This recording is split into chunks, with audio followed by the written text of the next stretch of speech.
Good evening, everyone. Annually, the superintendent opens one school board meeting a year under our organization policy BDB, Board Officers and Board Organization. The reason that the superintendent opens the meeting is specifically to move the nomination of a chair, and once we have the chair nominated and voted on, then the superintendent gladly turns the gavel over to the new chair. So again, welcome. The body is open to nominations for a chair. Mr. Superintendent? Yes, Maria. I would nominate Tom Newkirk. I'll second. Are there any other nominations before we close nominations? Seeing none, then I'll call the vote. All those in favor of Tom Newkirk as our chair for this upcoming school year? And I'll abstain. Great. Well, with your abstention, it's unanimous minus you. Tom. Minus me, okay. Okay, we need a nomination then for vice chair. Could I? I'll nominate Denise. Denise is nominated as a second. I'll second. By Dan. Other nominations? Hearing none, all those in favor, please raise your hand. And I'll abstain. 6 in favor, the student rep in favor, And I abstain. Denise abstains. So happy to work with you again. I think you've been a fantastic vice chair. Look forward to another great year working with you. Could we have a motion to approve the agenda? Could I ask whether we should add something to the agenda? And that's the committees, because I know policy committee is scheduled to meet in the week between the two meetings. And It is? I didn't get a notice. Oh, policy, sorry. yeah, so I'm wondering if we should get our committees all set tonight as well and Okay. add that to the agenda. I think, so where would you, should add that like us to the end of the school board action items? Would that be okay? That would be, Okay. yeah, if it's agreeable to. Well, I think we need to do it. I'm not quite prepared because I don't have all the committees, but I think, yeah, we can do that. Okay. So do you want to move to add that? Okay, so Moved by Kenny? with that addition, I move that we have the agenda approved as listed in that one addition. Okay. So move to approve the agenda with the addition of setting the committees as the last action item. Okay? A second. Second? Okay, second by Michael. All those in favor, please raise your hand. 7 in favor, the student rep in favor. So that is added as a last action item. Okay? Public comment?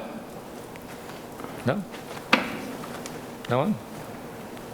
Approval of the minutes? Denise? I move to approve the regular meeting minutes for March 22nd. Moved by Denise. Is there a second? Second by Kenny. Are there corrections? Yes. Denise? Yes, there's several places where the vote was, Michael abstained as well as our student rep, but the way they are listed in the minutes is 410, and I believe it should be 401 is the correct order. So I'm just, and I already mentioned this to Laura, to go through and correct all of those, because anywhere where you see 410, it was really 401. Okay. Other corrections, Michael? I think more than 5, actually. Yeah, there's quite a few.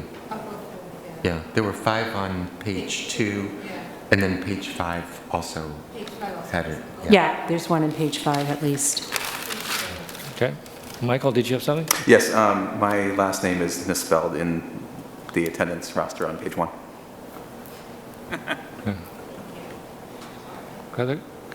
Other corrections? Maria? It just reads funny. School board members present.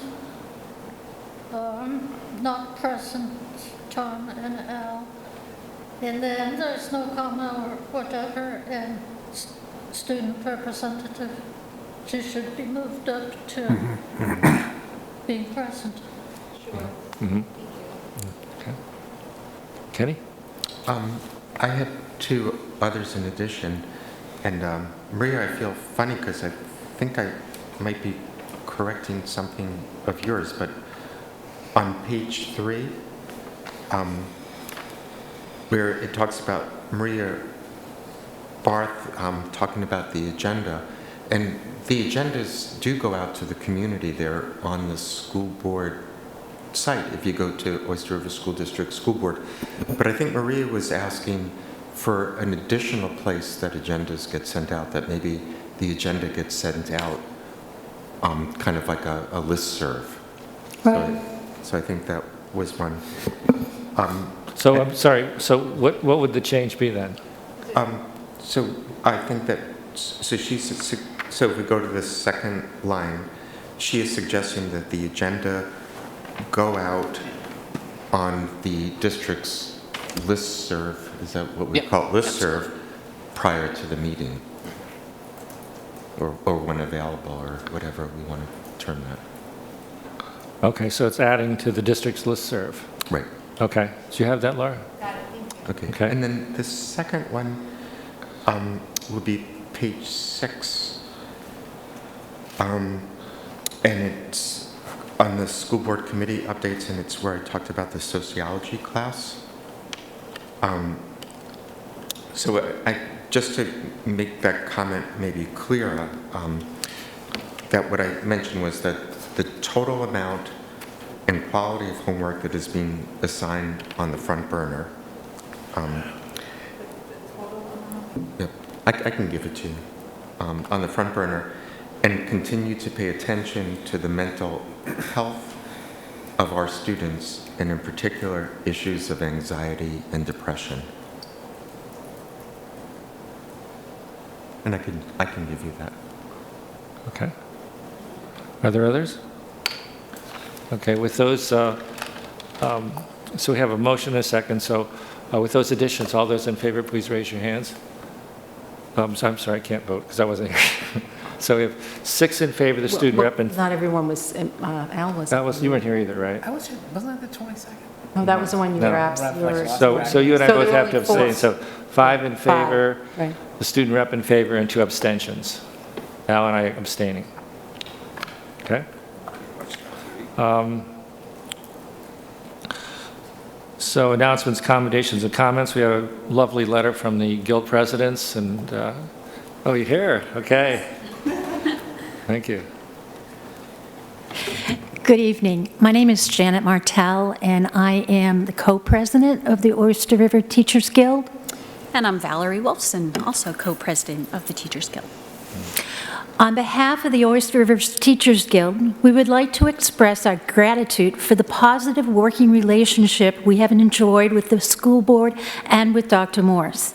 As public employees, we strive to serve our community positively and professionally. The board and Dr. Morse have made it clear that you value the work we do and have instilled trust through your highly professional leadership. Our recent contract negotiations resulted in a reasonable, productive, and humane policies. When our negotiations team presented the new contract to our membership, support was unanimous. And we want to convey that we do not take for granted how fortunate we are to work in such a collaborative and collegial environment. The value you've placed and the investment you've made in our school community will certainly translate to a district that thrives at all levels. It has been a pleasure to work and collaborate with the board and Dr. Morse. Thank you. Thank you very much. Thank you. And I think I could probably speak for the board in saying the feeling is mutual, that we treasure our connection to the teachers. And speaking for myself, I think that's the reason I went on the board in the first place. Announcements, commendations, and comments. Are there other announcements, commendations, and comments from the district? Yeah.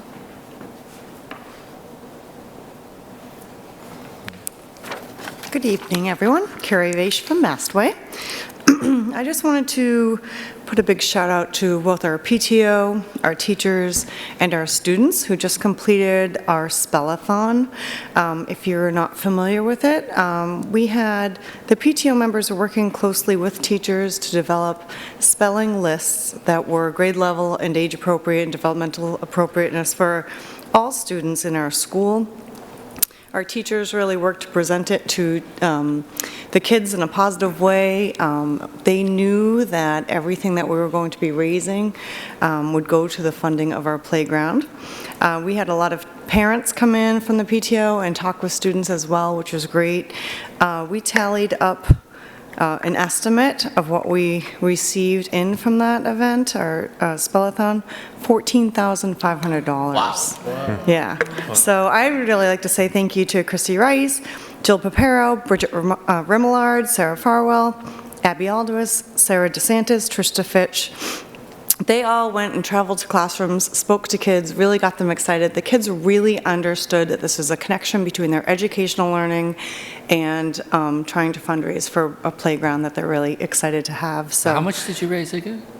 pardon me? What was the amount, 14,000? $14,500, plus or minus. There's a few more donations coming in, which is Fantastic. great. So we have our thermostat outside our fundraising, outside the school, so we're hoping to move that up. It was at 50, we're hoping to slide that closer up to 65. So we're getting there. We're working really hard on that. We also have a great event coming up, our Boys Night Out. It is this Friday night. It will be at Mastway. The boys will be able to come on in and boogie on down, have some music and dancing and good times. It is, it's $5 per child and a special guest, and if you have more kids than that, it won't cost more than $10. So I'd also like to give a big shout out to Abby Aldous, who took the lead on that for us, and we really appreciate it. I think many of you have been and have enjoyed our spring concerts and plays. We have our musical coming up, Seussical, led by Pam Felber. It is going to be on a Tuesday, April 18th at 7:30 here in Oyster River High School. So if you can join us in the auditorium, we'd love to have you. It's really a musical, nonstop, lots of energy. It's been a lot of preparation, but really fun. So we're looking forward to that. We always have a school performance as kind of a practice if you can't make the evening events or if grandparents can't make it. So that will be on Thursday, April 13th at 1:30 in the Mastway Gym. Our Enrichment Committee has really been working on a theme for this year and kind of earmarked Earth Day. So we'll be doing a big school-wide, we love doing school-wide events where all kids come together. They get to work with kids from different grade levels. We'll be having a whole series of stations throughout our school for the morning so that kids will be able to go learn different activities with different teachers relating to Earth Day. So if you have a special talent, a special piece of information you'd like to share with us, let me know. We'd love to have you come in and either just observe or lead some groups if you'd like. And as you all know, Smarter Balance testing starts in May, but that's pretty much it. So thank you very much. Have a good night. Thank you, Karen.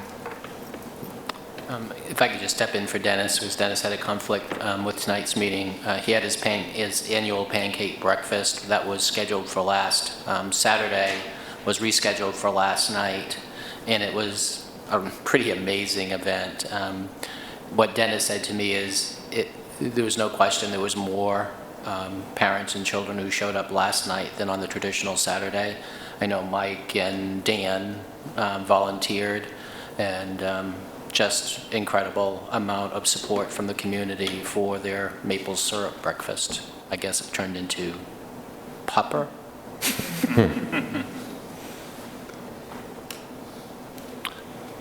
So do we have announcements, accommodations, comments from the board? Kenny? Just following up on what Dr. Moore said, my observers in the community said the lines went way down the halls and around, and it might turn into be a pancake supper rather than a pancake breakfast. And probably the YouTube video is up, but a song was sung, that was composed and written, addressed to Dennis. So encourage people to seek that out, because I heard that that was a very special thing. Asking maybe when Assistant Superintendent Todd Allen gives his report, if maybe gives the board an update on where we are on that issue of homework. And again, I've been asked by community members, and maybe if you can give a little summary of the process, and maybe we can talk about that. Last board meeting, I asked that we as a board discuss the manifests, and I know that that's being worked on, and maybe next meeting or the meeting after, we can do that. And then with sadness, I just want to mention that the passing of Tom Merrick, who's a longtime Durham resident, who was very, very involved in the schools. He served on the advisory budget committee and also participated in our strategic plan process and made very valuable contributions. I knew Tom as being just a very soft-spoken individual, a true gentleman, very knowledgeable, very considerate, and he contributed a lot, and it's sad to have lost him, so I just wanted to say that. Maybe related to one thing you said, Kenny, since talking with you, I've emailed Barrett Christina, and he sent me a long email, which I'll share with the board, just about how, because I was wondering how other boards handled manifests. And so when we talk about it, I'll have at least some options. Maybe none of them are good, but he kind of explains like what other boards are doing. So, and we anticipate that being on the next agenda. Perfect. Great, thank you. Other? Yeah. I also had a parent call me asking about homework with a concerned freshman coming in. And it was kind of ironic because he was saying, well, do the students have any voice in this? And I said, well, you know, it's kind of ironic you said that, because I just spent 2 block periods in sociology class hearing kids talk, not just about homework, but about block scheduling and a variety of how the school runs. And so I missed the last meeting. So my favorite part was on the second day when I went there. I got there early, and this girl who's very involved in the theater program at Oyster River, at the very beginning put up funding for after-school activities. And that was at the really, critical issues that we were supposed to talk about. I was like, oh boy.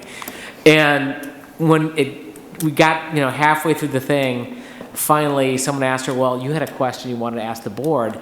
And she went through this amazing budget analysis of why the theater program should get better funding. And she talked about, she had the line items of the athletics versus, and I was like, it was amazing. And she said, well, how do I go about telling the board that we need this? And I said, you just did. That's probably one of the most effective presentations I've seen for funding something done by anybody. So it was a really great process. And I think what came out of that, it was videotaped, and the students really did have a voice. And there's a culture club or something forming that will help shape how the school works. So it was great.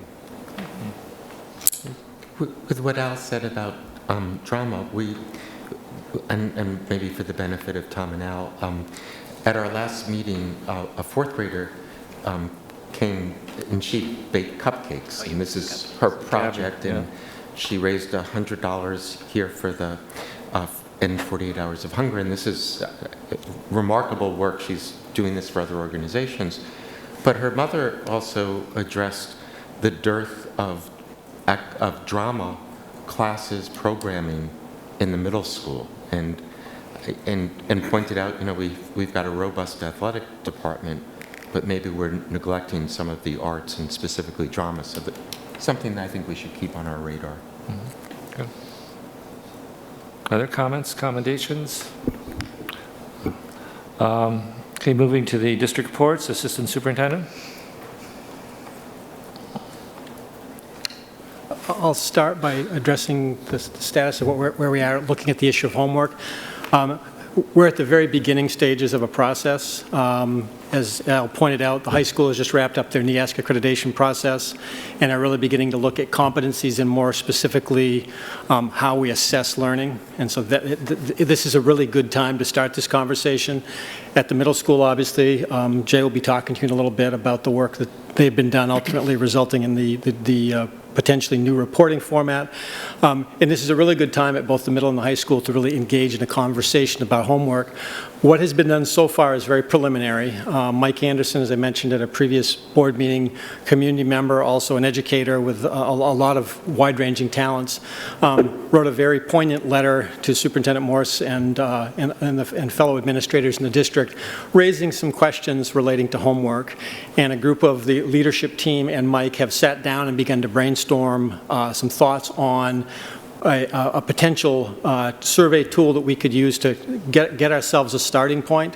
One of the things that we have struggled with, even as educators, is trying to, when someone asks us the question, well, how much homework should an incoming freshman expect?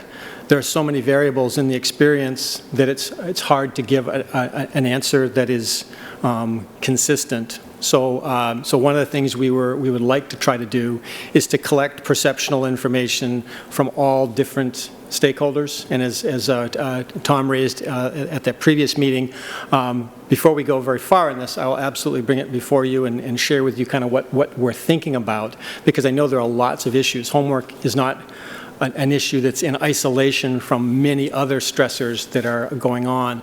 On an educational side of the equation, the issue is where does homework fit into the learning process and, more importantly, to assessing learning. And obviously we don't want to be asking kids to do things that aren't valuable and important and aren't directly connected to something that's going to have value to them. And in addition to that, we also want to be cognizant of the fact that our kids take wide ranges of courses. I mean, we talked about how some kids take as many as 7 courses. I was meeting with a parent the other day who was telling me, and her son was doing extremely well, but he was carrying a 7-course load, and in that 7-course load, he had AP Statistics, AP Calculus, ABBC, and AP Chemistry all in the same load. Again, this is what he was choosing to do, but obviously there's a significantly more workload in that than somebody who makes different choices. So one of the things that we really want to try to get a handle on is where are people making choices that logically lead to a large amount of homework, and also where are we as educators in control of it, and wanting to make sure what we're asking is appropriate and is aligned with what we want to get out of our students. So really where we're at right now is very early on. We're probably going to start getting our staffs at both the middle and the high school to do some professional reading around the issue of homework and assessment, and really have a lot of meaningful conversations there. And then, like I say, we also would like to reach out to our students and to our parents and to our educators and really collect some information so we can have a good starting point to really look at the issue. So that's kind of where we're at. I don't know if people had any specific questions I could answer before. Yes? I'm scared.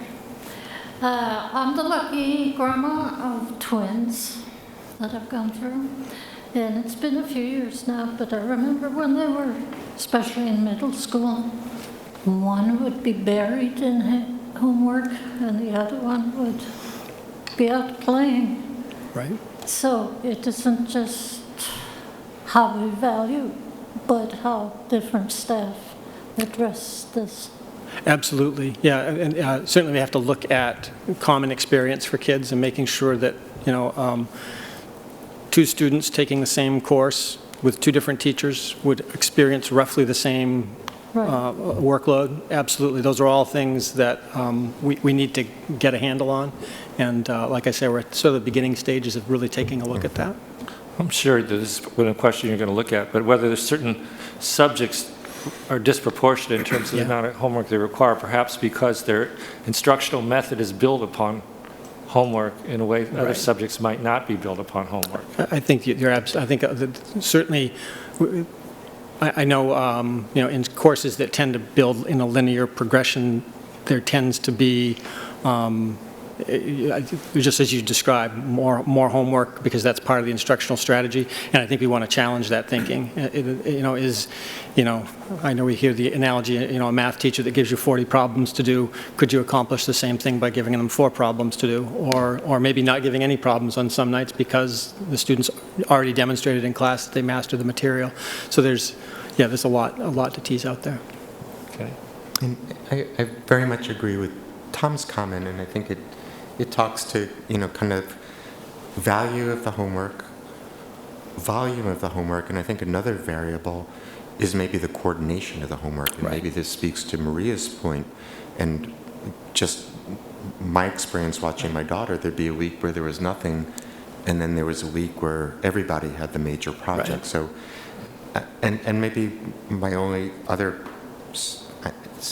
possible suggestion, maybe to involve the Student Senate earlier than later in the process. And the Student Senate has representatives from the different grades, so the 9th grade is very fresh with the experience coming from middle school, and having them in the process sooner than later might be very informative for you all. And I know the Culture Club at the high school has been mentioned, but that is one of the thoughts on forming that group, was to begin to start engaging students in dialogues just like that. But you're right, the Senate is another group that dialogue should happen in.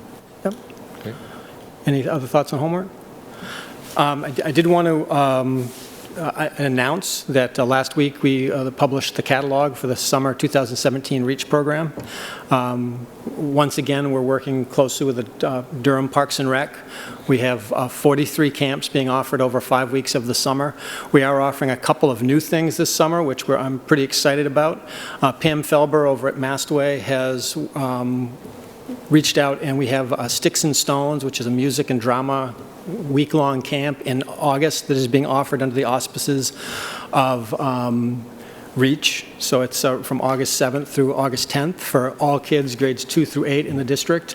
It's music, it's drama, it's performance. It's a very exciting thing. From what I'm told, many kids have had some experience with Sticks and Stones, but a great program. So that's one thing that's new this year. And another new thing we're doing, Chris Hall and Sunny Sedana, two teachers at the middle school who also run the outdoor club, are running a 3-day backpacking trip in the White Mountains for kids entering their freshman year at the high school.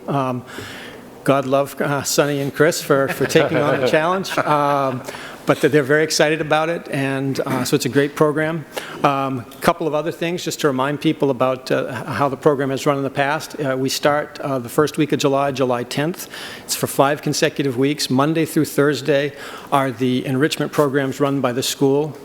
Every day, Durham Parks and Rec also runs a camp all afternoon, so a family can conceivably sign their child up for REACH programming through the school district in the morning. This is all, by the way, at the middle school.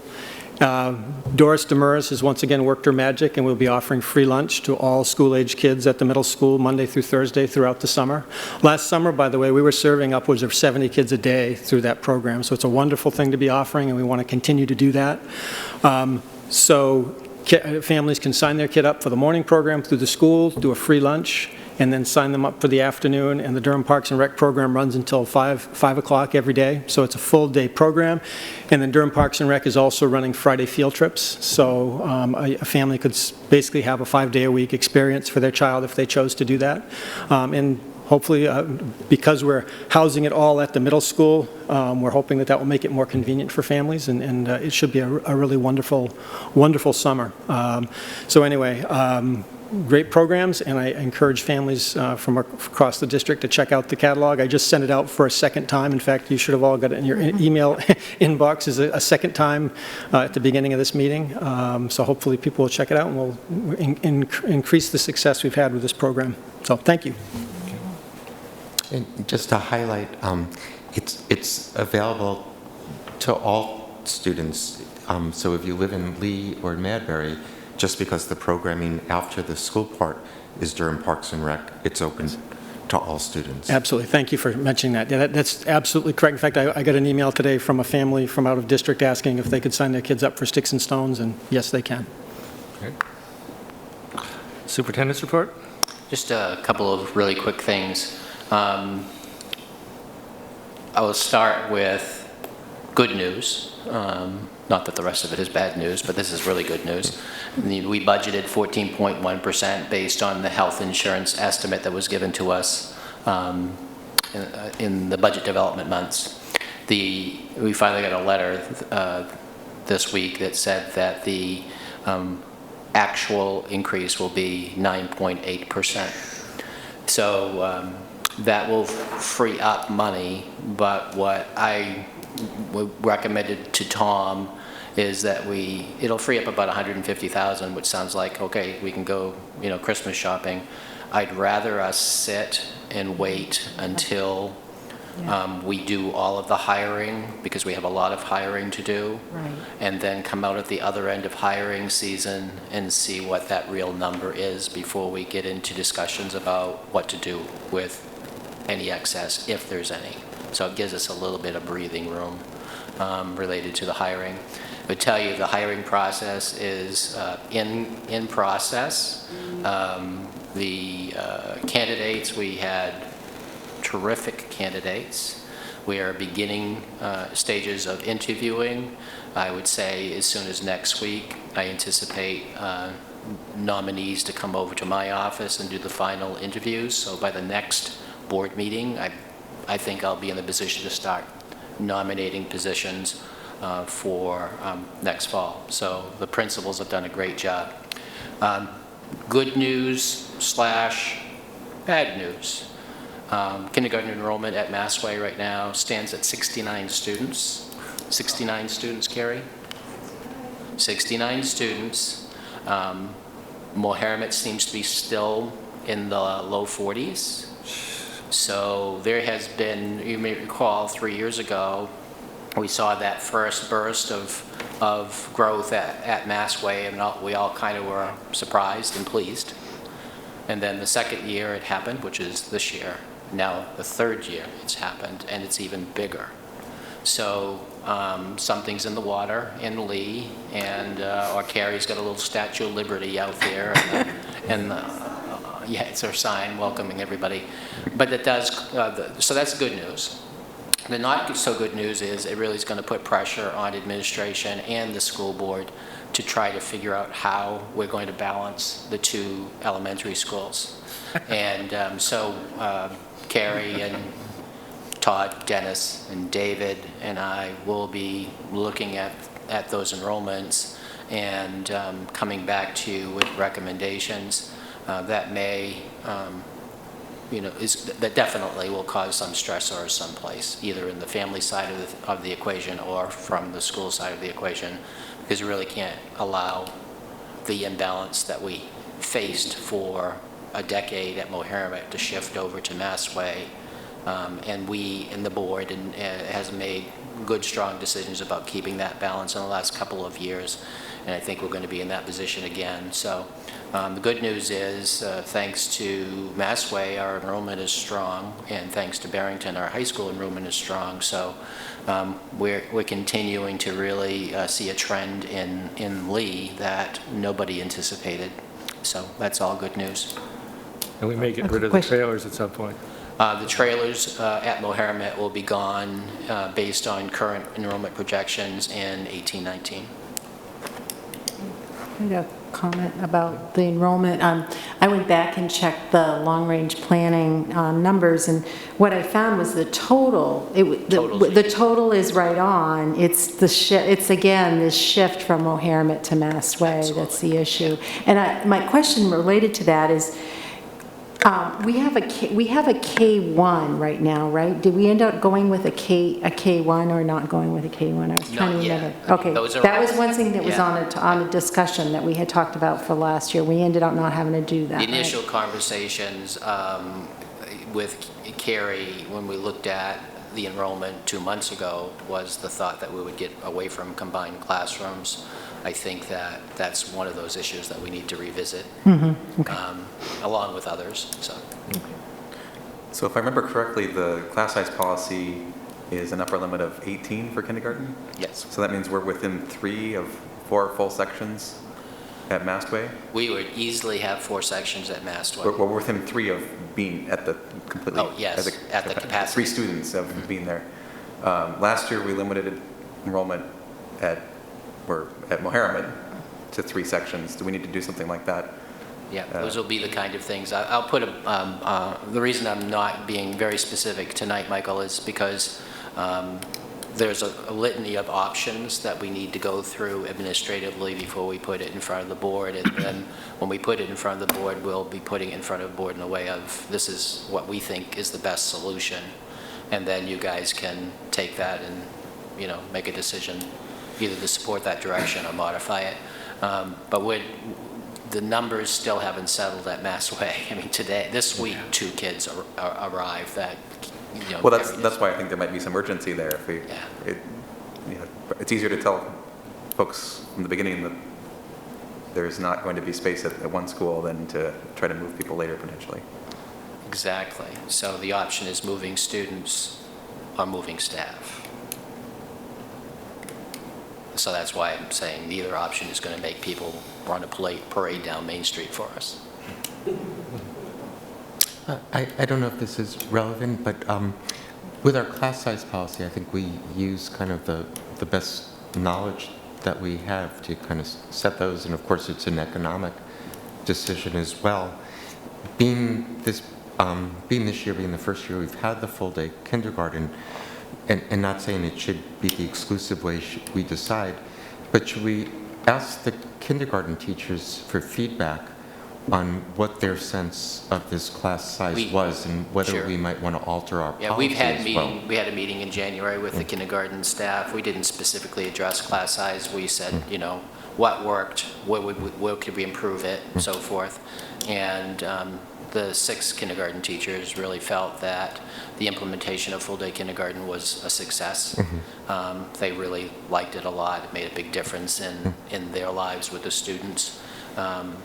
If you're saying, you know, around class sizes, you know, the research on class sizes in K1 and 2 is pretty convincing, which is anywhere from 13 to 15 kids, but that would require space. And so the rational course that a previous board made before any of us were here was to set it at 18. To lower it would require not getting away from portables, quite frankly. We'd have to figure out a way to create space if we wanted to have smaller kindergarten classes. So it comes with a much bigger decision than the research. It goes back to what's our fiscal capacity to do something more dramatic at the kindergarten, first grade, or second grade level. And that was why I opened it, but I think it'd be good to ask just to get that input. Maybe it'd be worthwhile. Sure. Okay. Is that it? That's it. Okay. Thank you. Business Administrator? I think you stole your thunder with the insurance increase. Oh, yeah. Well, all I have is the annual report of the amounts voted, the MS-22 standard report that I just need your approval and signature on, and questions if you have any. So you need a motion in a second? I need a motion in a second. We have a motion to approve the MS-22 form. Denise? I motion to approve the MS-22 form. Moved by Denise, seconded by Maria. Questions? Questions? Okay. All those in favor, please raise your hand. 7 in favor, the student rep in favor. So do you want to circulate that? I will, and just note that your name is actually typed on here, so sign next to your name, please. Okay. Is it just one signature? Just one. Okay. I have one. Okay. Am I on here? Okay, maybe while that's going around, the Student Senate report. Hannah Jane? All right, well, today, I don't know if you guys knew, but the freshmen took STEM testing, the sophomores took the PSATs, and the juniors took the SATs, and the seniors went and did community service around the area. I know some advisories went to Moharriman and sang to 4th graders, and some went and worked on farms today, which was a good way for the seniors to give back.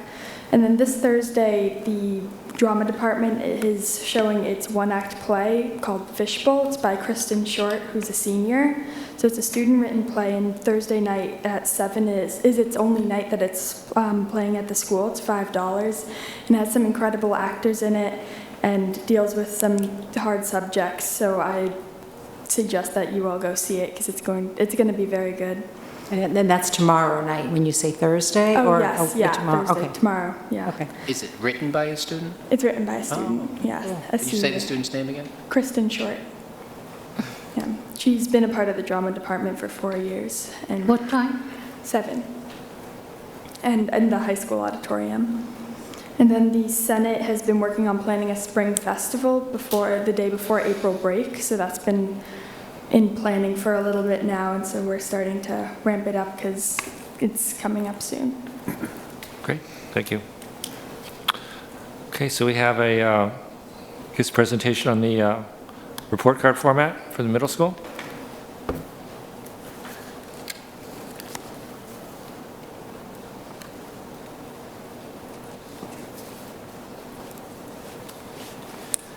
Good evening, Jay Richard, principal at the middle school. Just a side note in regards to the homework, one of the questions we're asking all of our teaching candidates is, what is your homework philosophy? And one of the things that I'm finding that the people we're interviewing, and again, this isn't a part of who we interview, but the teachers have specifically said they're not huge fans of homework. Even like our math candidates, instead of giving 30 problems, they're saying they only give 5 to 7. And a big trend is that our teaching candidates, they want to see what the kids are learning and working on in front of them instead of going home where parents can be often frustrated to help them. You should have the draft progress report that was sent to all of you. I'm fortunate to have Val Wolfson and Aaron Ward here to answer any questions. Val and Aaron, just last week with several other teachers, did a wonderful presentation on the direction we hope to head in, and it was actually to a packed house, very well received. And I've also recently met with the principal at Barrington Middle School and assistant principal, and they've been working closely with us, and they hope to implement a very similar system that we would like to do next year with your support. Next year in Barrington. So I'm here, I have the progress report. We'd be glad to answer any questions or concerns you might have in regard specifically to the report that was given to you. So, yes, Denise. And I appreciate this, I really do, Yep. being able to see it in detail. The one thing that I felt like the habits of learning in terms of the scale, and it seemed a little, and I mean, I don't know how this has actually worked for those who have kind of been using this, but for example, let's see, this was under, which subject area? PE, which was on page, I think it was the 3rd page. And so the student had, M, which is meets for quarter 1, quarter 2, and then beginning quarter 3, and that's like respectful. And it just, I'm like, well, if someone meets, this standard or whatever, and then they're beginning, so I don't know, I just kind of felt a little bit. What happens with middle school students is they can be extremely respectful, following all the school rules, and then sometimes, I love my 8th graders, but this time of year, they start to get spring fever. It might not be being as respectful in PE class as they might have been, in the first 2 quarters. Right. So that's why behavior specifically can change. And the most important aspect of this, I believe, progress report is a narrative. And you can see in the narrative, what it says is that Sam, again, that's a generic name, has been having some challenges in PE class. Right. So that would describe that. Yeah, it just, because of, I guess the word beginning, just, it just kind of felt like, I don't, and maybe, no one else has said, but it just, if I was a parent receiving this, just in terms of trying to interpret it that way. Yeah. So that's all. It was just more around the language that is being used to describe those categories, I guess. Right, and further, communication is extremely important with our parents, so if we do have students that are having challenges in a subject area, our teachers often reach out, at the very least, via email or a personal phone call to talk about what's going on in class. Yes? I have a question about what happens if a kid goes through, say, Aaron Ward's math class. Yep. At the end of that class, he has not met the competencies of that class. That's an excellent question. We are currently planning on that. I've actually asked our math department to start identifying students that aren't meeting competencies, for example, in certain math areas, and then we come up with a plan over the summer to essentially give the students a prescription of what they need to continue to work on, and we would also provide teacher support over the summer. So, would you like to talk about that? So an implication of this is probably an increased amount of summer schoolers or summer mentoring or summer assignments. Is that accurate? No. What I mean by that is when we identify students who aren't being incompetent in class, and I'll bring Aaron up, it's a very small number. So we do want to target those students to make sure we can provide the assistance that they need. But ideally, when a student isn't competent in a certain area, we want to provide that support and services during the academic year, particularly during our RTI time. Okay. So Aaron, could you speak to that in terms of numbers? It's a great question, Tom, and it really is the same issue, whatever system. It's kind of like asking what you do with the student who has a C- in math at the end of 6th grade, whether you need to have them pass with a higher grade to move to 7th grade. So it's the same type of question, same struggle that we talk about in our group and as a staff a fair amount.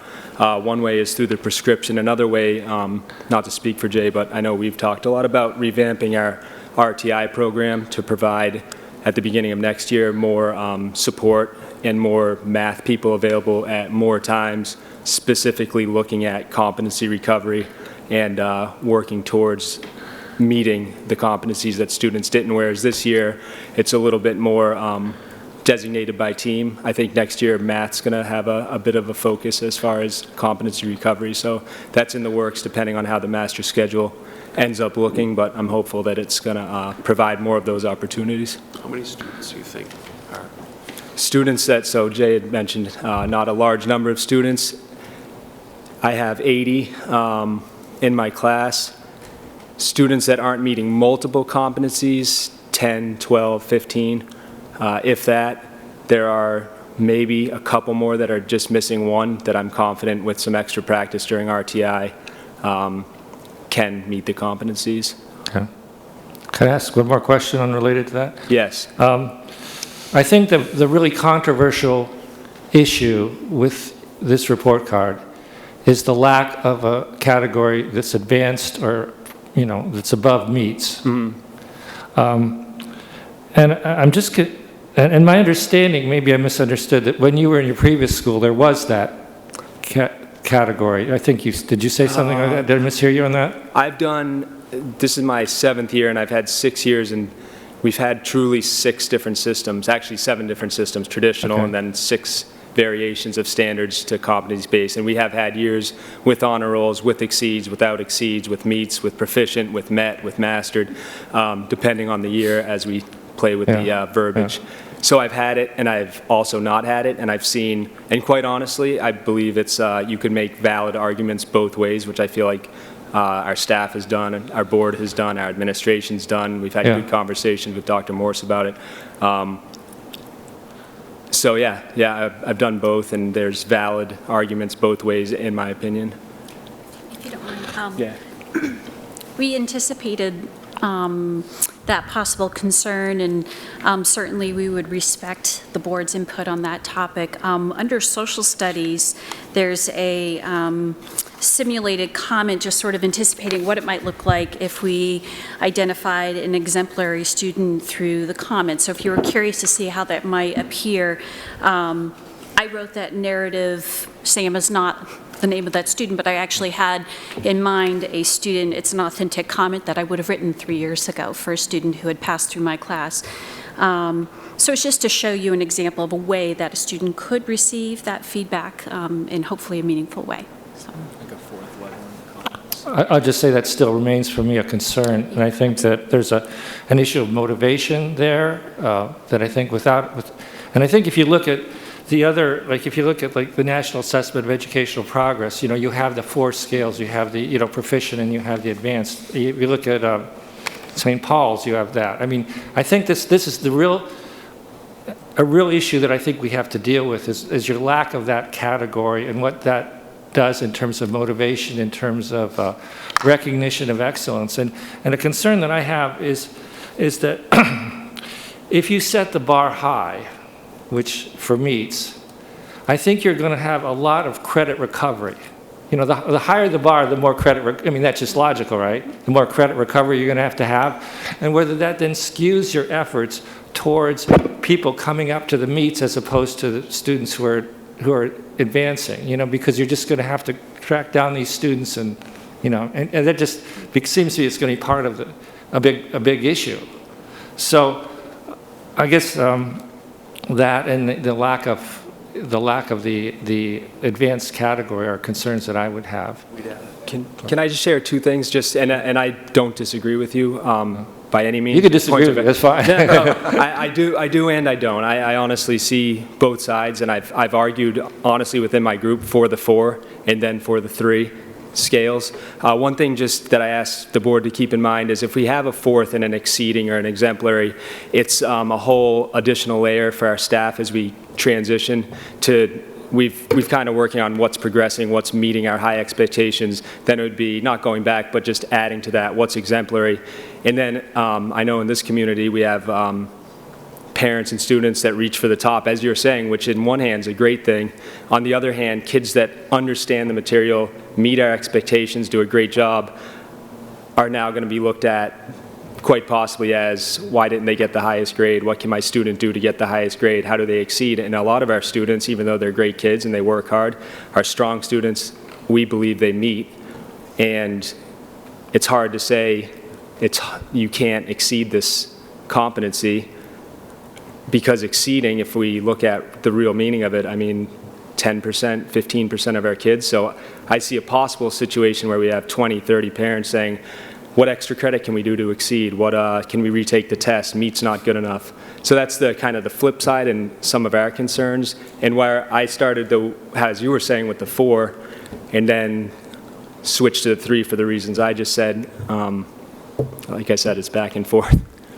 So my thought on this, I don't mean to make it more complex, but I think it is. It's like, first of all, in math, I can't see how you exceed the expectation, because if you've met the expectation, shouldn't you move to the next expectation? And we would probably change it with your approval to exemplary rather than exceeds, because exceeding such a hard one to wrap your head around. But yes, whatever it is, beyond. But like in English or social studies or something out like that, you could have just an exemplary writing, or you've done this amazing project that goes way above and beyond what was expected of, let's say, a 7th grade social studies.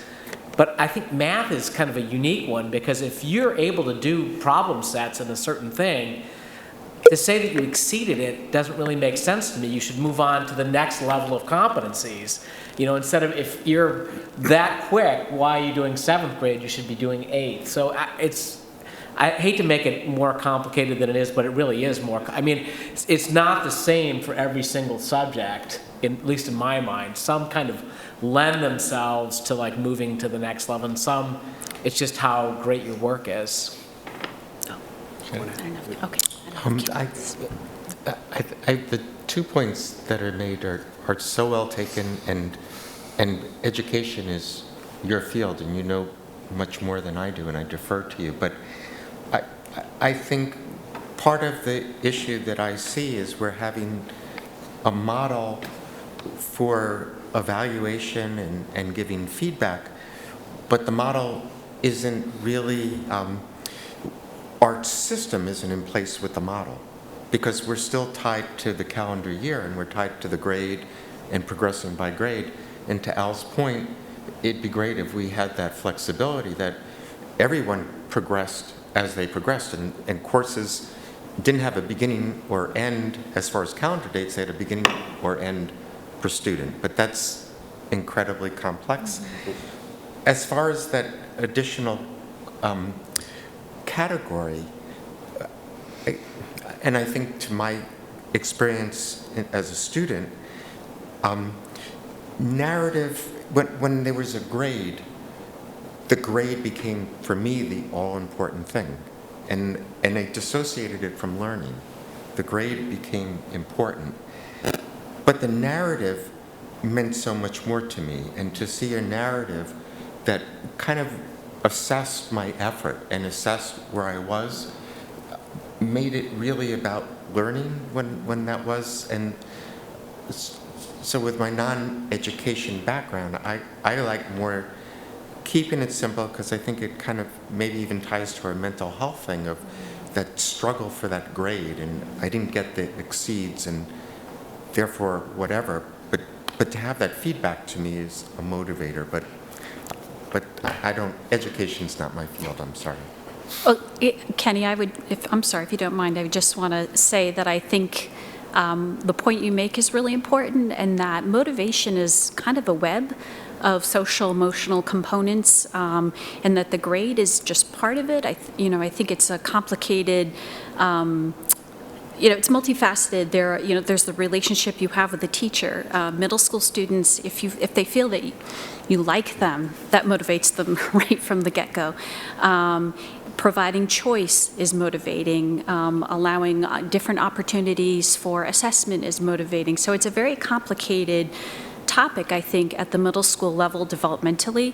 I have found anecdotally, I've been teaching with the competencies, reporting traditionally, because we don't have a reporting system in place for social studies, and I have found that the emphasis, the instruction and assessment using competency-based rubrics, and the way I've organized my material, I provided multiple journeys to the same destination, and that students, I have some students who are deeply motivated in the area of social studies, and I don't feel that they're hindered at all. And the conversations we're having, because I don't put points on my rubrics, have been so much more about the learning than they ever have been before. Instead of students negotiating, how do I get to X, they're really reading the feedback and the words, and that's what we're talking about. So it's complicated, and while I really respect what you're saying, Tom, about motivation, and there are aspects of striving and achievement that is also part of that story. So the question I think also that we should think about is what's developmentally appropriate for middle school students in terms of how important the reporting system is to motivation and in-depth learning. I can just, again, speak anecdotally. I feel like students are getting a deeper experience with what I'm doing, and that students do have that opportunity to achieve more, and that the feedback I give is pretty crucial to that process. I had one more, because I know we keep talking about the super accelerated, but what I do like about this is, which I think you see with parents when their kids are struggling in any topic, there's this sense of powerlessness, because the kid, generally, if you're not doing well in something, you say, yeah, I don't like it, and it becomes this broad-based thing, I just don't like, say, social studies. And it's like, if you look at a report, and the parent is always, well, what don't you like about social studies? And you're always trying to figure out exactly what is it that you're struggling on, or what can I do to help you? It's the question that comes up over and over again. So what I do like about the reporting system this way, one, I like the narrative, but it kind of lets you point to where your weakness is. And I think that when we target how we're going to help somebody, it gives both the parents and the school a common ground to work from, which I think is really helpful. Thanks, Alan. Again, we want to be just very transparent with our students and parents about what we want our kids to learn. The whole 4 versus 3 thing, I struggle with it. Whenever we meet, we talk about this. When I'm down in Rhode Island with fellow middle school principals, we debate it there too. Please know, I think some of the professional conversations that I really look forward to, with the board's permission next year is, with your permission, if all our teachers are doing this next year, I think we'll have some very healthy professional conversations in regards to the whole 4 versus 3 thing. Right now in our world, some teachers aren't doing it. So I guess the analogy I would give, it's hard to talk about what it's like to ride a bike or how we can improve riding a bike when we've never ridden the bike. But know this, I greatly respect all of you and what you think, and I'll go, the 4 versus 3 thing, I'll do whatever you want, and then we would try whatever you would want for next year, And then, as I promised all of you, I'll continue to come back and report and see what we see. What I also see when we talk about homework, there was a fear in mathematics when we have tried this for the past couple of years. The fear was that the kids would not do their homework anymore because we weren't counting homework towards their grade. And we haven't seen that at all. So anyways, I feel like I'm rambling right now, but... Well, do you think they feel a more direct connection between the homework and how it equates to the standards? I think so, yeah, and I think our kids are motivated. I had one teacher say to me, it's our job as professional teachers, if our kids aren't motivated in PE class or in any classroom, to motivate the kids. I don't like to give a sports analogy, but if you're the head coach or head teacher and your kids aren't performing at the level that you would like them to do it, it's your job to motivate them. It's my job as principal when I go down into the 8th grade cafeteria to help motivate them to make good choices in the cafeteria. And if they're not, we talk about that to redirect. That's teaching to me even, though it's not subject specific. But. Okay. So the intent is to roll this out in the fall? Yes, we've been working behind the scenes, I think, now for 2 years, and really what I'm waiting for is just board approval to try this, have everyone trying this for next year. Correct. Denise? So, and I appreciate both sides of the argument, but I hear what you're saying about, to start, let's do it this way, less complicated. I totally get that. I hear that doesn't have to be like the finale, it's like, do it for a year, see how it's working, see where the kinks are, kind of a work in progress.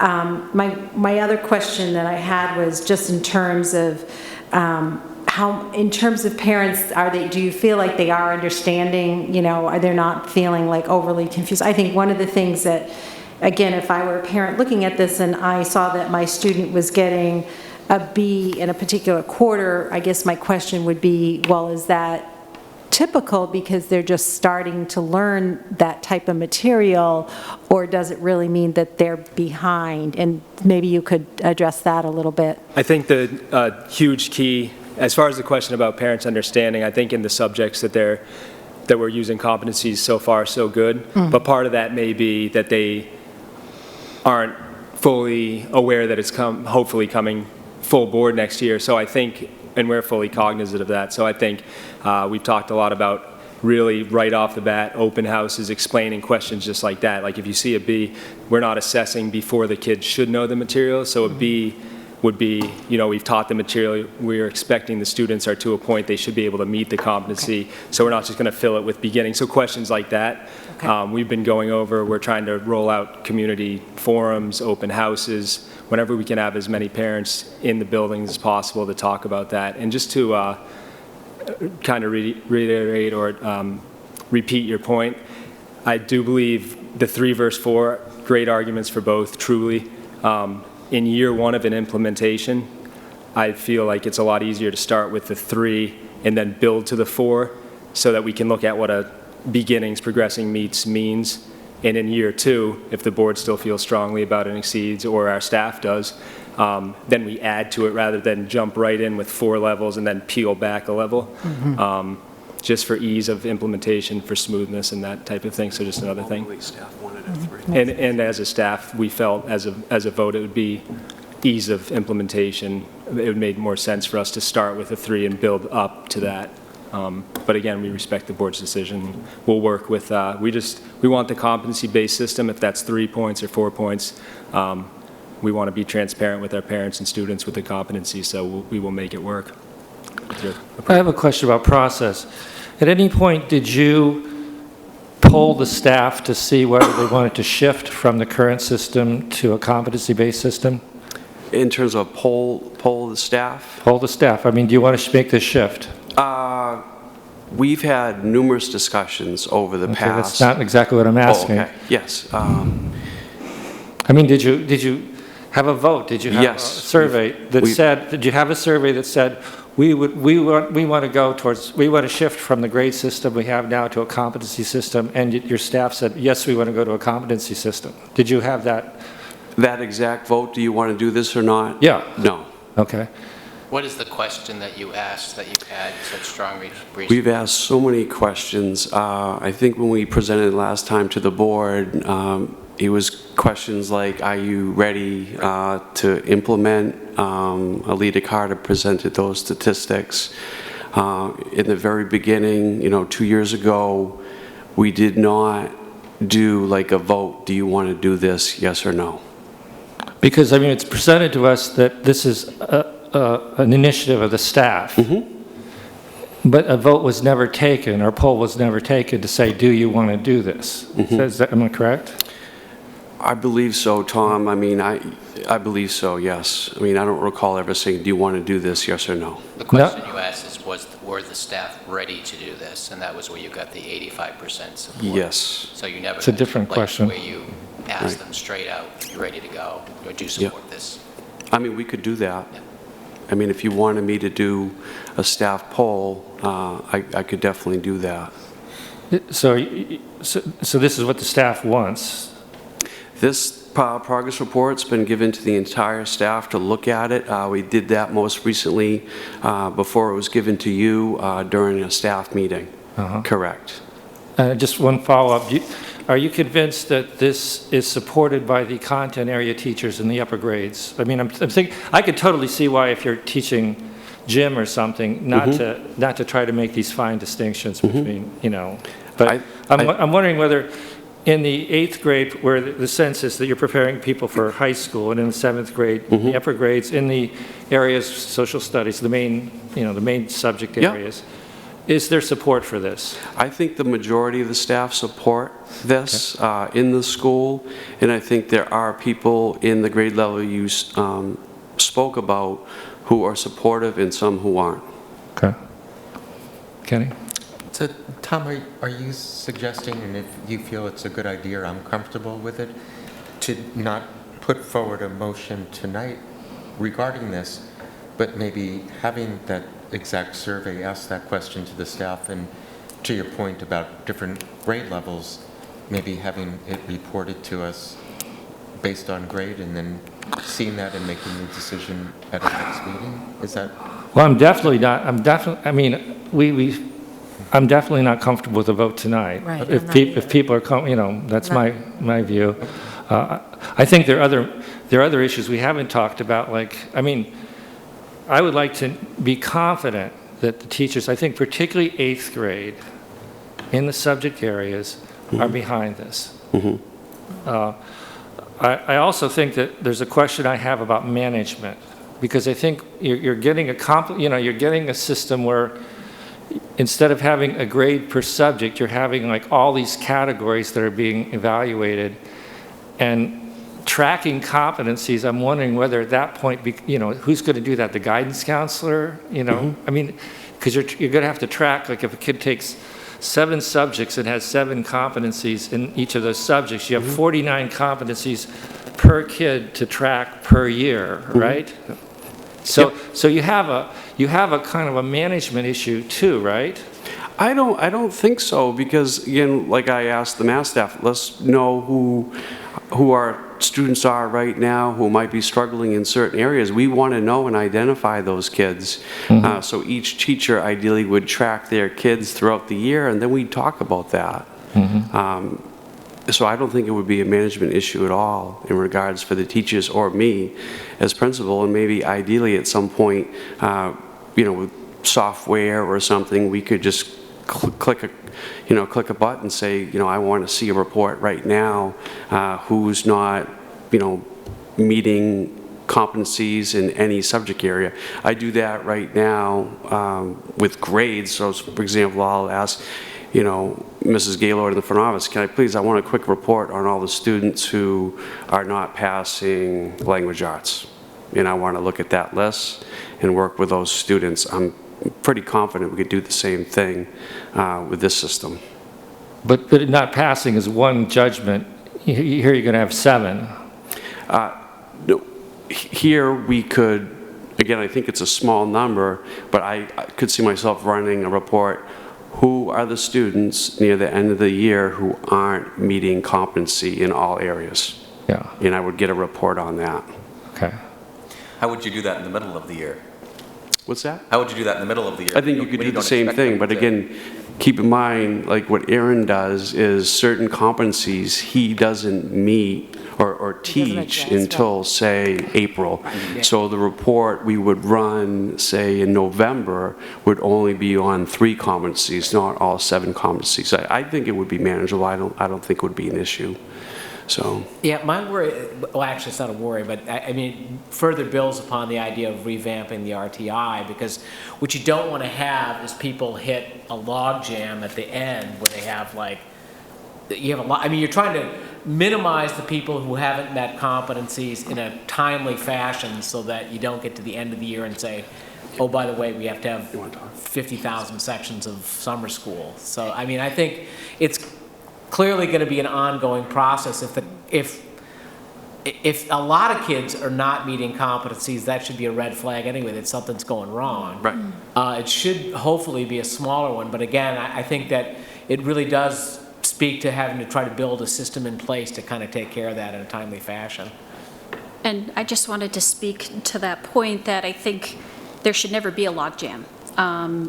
That's the whole purpose of RTI, and we do have it in place. It may not be adequate for all subjects or all teams. We're really working on fine-tuning that. Fortunately, the team I work on, we have a very flexible model and an extra block that we're able to meet with students. And there's a phrase out there in the research, just-in-time intervention, and that's our mantra, that if a student completes a project and they really need some help and intervention, I'm not going to wait 4 weeks. I'm not going to wait till the end of the quarter. I'm inviting them within 2 or 3 days to come and do the work. And the work is efficient, and it's not a complete redo of the project. It's really pinpointing that component that needs assistance where the misunderstanding occurred. So that's been very helpful because this doesn't drag out forever. It shouldn't if we're doing it in a way that's meaningful for everyone. And the other part I just want to advocate is that it is more data. It absolutely is. It's going to be a shift, and it's going to take time for us to work out how to manage it all. But it does encourage that co-educational relationship with the home. Helping parents and teachers have great clarity about what kids need instead of distilling everything into one watershed grade. We're breaking out some meaningful data. Hopefully, that is really the mission, to really communicate meaningful information for everyone. And it will involve an educational process, thinking about what parents need to make sense of it, what do they do on their end, what are we doing on our end, and I think it's going to be an evolving process. Okay. Sure. So as Jay alluded to, this has been a 2-year journey plus for the staff, and our commitment to the staff was to bring their work to the board at least 3 times before the board got to a place where they were at a place where they were going to make a motion. So just in terms of being clear from tonight what the board wants, and I'll bring them back in May, there was some concern about the language around the habits of learning that Denise raised, a direct question to the staff that Tom raised, do you support this? And you want to know that by grade level. And then ask the staff to have at least another conversation about the 3 or 4 point scale before we see them again. Does that summarize the work that you want done between now and then? So, Michael? I'd like to see an example of what the current middle school and high school report cards look like for comparison. Sure, can do that. My own education. And I'm interested in, is this going to be extended to the high school? How does it fit in with? The question that you're asking about the high school, it's already extended to the high school, Okay. Michael, in terms of the competency work. High school competency work that's been done to date was part of the accreditation process, and truly an extension of the work we've been doing at the middle school. We've had the middle school and the high school together twice in the last 2 school years, specifically on unifying their approach so transitions aren't so abrupt for our freshmen, that kind of thing. And those have been gone extremely well. So the high school have identified the competencies for all the courses that are being offered there. And this spring, as we've rolled out the student handbook of choices, we had a supplement that spelled out for the students the competencies achieved in each course.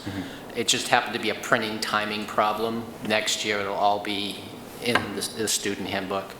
The discussions at the high school beyond the competency, it really is based on like courses. So if you take all the Algebra 1 courses, the competencies are the same, whether there's 21 divisions or 19 divisions. The question is, how do we make sure that every student experiences those competencies in every single class? And the way we do that is we bring the teachers together and they start making assessments that are common, and that work is also ongoing. My projection, this is merely a projection because this is still conversation going on, is I don't see the high school leaving the numeric grade behind because we have to translate a high school experience into a college application. So the competencies will likely sit side by side with the old model of grades. But again, going to Jay's point, what we'll be able to do at the high school is explain to parents where their child is strong, and going to Al's point, where they can grow, where their weaknesses are, much clearer than saying you have a 90. Well, does that mean that you're great in narrative writing or persuasive writing or, what have you? So I think the hybrid is likely to be where we ultimately end up at the high school. But I would say the high school is in its first year of multiple year conversations around the whole issue of competencies. They have identified them, and now they have to jump from there. So that's where our middle school was about 2.5 years ago. Yeah. And then the other thing I would be interested in when we come back is we've got the same scale for rating both the competencies and the habits of learning. And it feels to me like the meets progressing beginning fits more with the competencies than the habits of learning. And I just want to make sure that we're measuring things the right way. And granted, it's easier to read this way, I think, but does it make more sense to have a separate set of measures for the habits of learning? We have had that in the past, and the goal this time is just to try to keep it simple for parents so it was the same, so you wouldn't have two different things to try to figure out. I do see the value in that. Yeah. And that was, in fact, the very last big discussion that we all had together as a staff was whether that language should be different or the same.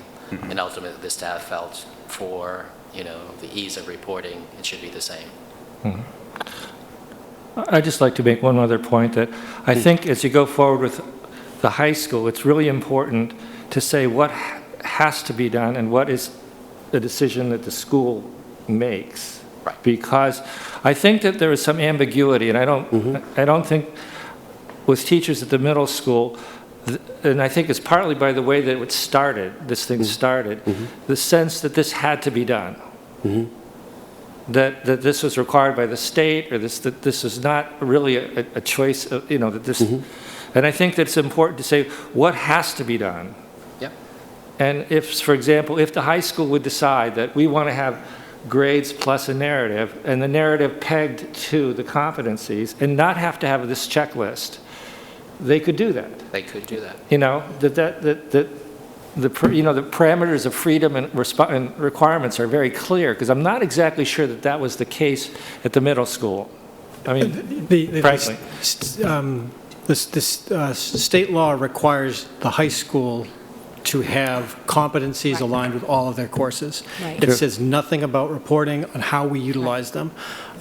Certainly, there's lots of conversations to have to implement competencies well, and certainly we will, no question, be wrestling with these things, but there's no imperative that they do that. At the middle school level, there is no state requirement that it be done. However, we believe it's good practice. It's the right thing to do. So, and also, Tom, if I could just address that, you're absolutely right that the start of this conversation was much more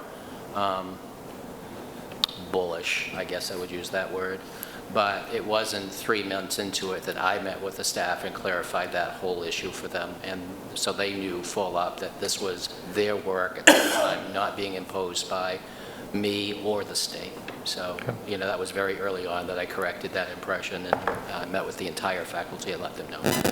And I would just add, keep in mind, all of these competencies, the teachers created these in all subject areas. It wasn't me saying you had to, have X, Y, or Z competency. These are all teacher created, as well as the habits of learning. And again, when you talk about, the common, meets beginning, that's what the staff decided they wanted, so. So it's a very short list, very specific list that we'll have ready for you in May. And our hope is that the board will be in a position to say yay or nay in May so that we can gear up for the fall. Thank you, Jim. Great. Thanks for your time. Thank you. Okay, start time bus schedules? Great. So I'm going to invite Lisa up to the podium and just introduce this. About a month ago, we had a fairly extensive presentation by Lisa on the revised bus schedule. Kenny asked for a comparison between this year and next year's time. That's in your packet. Denise asked if we could adjust it by 5 minutes so that we, instead of taking 10 minutes out of the high school day, we only took 5. We've done both. What I'm hoping tonight is that we can get your blessing on moving forward. Just as a recall, since Michael wasn't here, we had Lisa generate entirely new bus routes for the afternoon. Morning are exactly the same as they are now. Dual run, K4, one run, 5, 8, 12, the other run. In the afternoon, in order to adjust our start time in middle school and high school, we eliminated the 30-minute buffer in the morning and decided that, in a practical sense, we could run our K through 12 children home concurrently, same bus. So some buses would be K-12, a few buses would be strictly elementary, a couple of buses would be just middle school and high school, but the vast majority of the buses would be K through 12 runs. Lisa worked within the parameters of school board policy and tried to keep the elementary runs in particular less than 40 minutes. And if you go through the comparison that Kenny asked for, you can see she's very, very successful. The high school runs are a little bit longer as a result of the K through 12, but still within policy, shooting for 45 minutes maximum. And so I am, and I'm sure you are at this point maybe, getting calls from parents saying, we need to know what the bus schedules are for next year. So I'm hoping, since we've already had a lengthy conversation and there were just those 2 minor issues, that we could move on the bus schedule tonight so that we can advertise them to parents and people can start making adjustments. Denise? So in terms of that 5-minute adjustment, so is it the case then that we are moving this, let's make sure I'm saying this right, the start to 8:15, got it? Correct. Okay, and that would be for both the middle and the high? Correct. Okay, okay, thank you. It was a relatively easy adjustment to make. Okay, okay, good. So you need a motion to approve the... Yes, please. The proposed bus schedule? And just before you do, and I don't know, Tom, if you want to take this as a separate motion or not, but at the time that, 3 years ago, when we were trying to balance Moherament with Massway, we started to look at the Hayes Road development, Chestnut Farms, and at that point, we said, well, there's no children there, there's no houses there, so let's, literally farm that out to Massway, yeah. which would normally be a Moherament neighborhood, because it's literally almost right, not figuratively, I don't know what the word is. They're almost across the street from me. So they're definitely a Moherament neighborhood, but we didn't have any children there, and we thought it would be safe. Recent developments with Carrie's Statue of Liberty and sign out front of her school, I think that we should make a determination tonight that development remain in the Moherament catchment area. That makes sense. The reason that's important is there is a house that's gone up, there will be other houses that go up, and we just want to be crystal clear to the developer who's contacted me as recently as today, is this going to be a Massway neighborhood or is this going to be a Moherament neighborhood? And my recommendation is to revert it back to a Moherament neighborhood. Chestnut Farms. So that could all be a single motion if you want. Is it okay to have a combined motion to approve the bus schedule and to reassign that district to Moherament? Can I add something real quick? I was just talking with Carrie, and we were going with the 3:05 dismissal for K through 12, louder, for K through 12, and with the keeping the current elementary times at 8:55. And 3:10 is what the current dismissal time is for elementary, and that still works well with the bus routes. Okay. Sorry, so you're saying that next year, what will be the elementary dismissal time? Elementary is 8:55 start time to 3:10. We were going to keep elementary current, and that is what the current is, And the high school is 8:15 to what? 3:05, 3:05. which works beautiful for buses. Okay, all right. Denise? Oh, Al, actually. I'd like to make a motion to approve the start time bus schedule, as you just mentioned, and also to move the Chestnut Farm catchment area back to Moharriman. Okay. Combined as one motion. Denise? I'll second the motion. Second. Is there further discussion on that? Kenny? Kenny? I think it's important that we get this to move forward at this time so we can solidify plans. But I ask all school board members to kind of keep it in mind. And when we get to goal setting, when I look at high school students being on a one-way bus for 45 minutes and doubling that makes it an hour and a half on a bus, I really want us to look at our transportation kind of policy, look at our transportation system, and really evaluate whether there are alternatives that might make it more efficient, increase ridership, and to decrease that lengthy bus time. We're talking about trying to make the school day better, moving start time later, and to me, an hour and a half on a bus is just such a non-productive use of time for a student. So, Because you mentioned, I think, and I think we've had discussions about this, whether, and this may be pie in the sky, but whether at some point we want to experiment with an express bus that might have like, you know, I could imagine like 4 buses coming from different parts of the community and might have 4 stops. And you have to be at a, you know, it's almost like a public bus. Now, whether you could find where those stops would be, and I think that's kind of what you're talking about. having a kind of a nodal kind of system, exactly. We Yeah, bring so kids to a you might central have, place and whether you could have some buses kind of designed as express buses. Yeah, the difficult part would be determining what area of town you're going to pull those buses from, because those, we just don't have enough drivers. And I agree, it's a daunting, We'd have to add on in order to try it, and certainly worth looking into. Well, but- it's a daunting Yeah. problem, I agree, but I think it's worth trying to really do a study and Okay. making sure what we're doing is best practice, and if it Okay. is, that's what we do, but maybe we'll find a different way, that's all. Okay. Okay.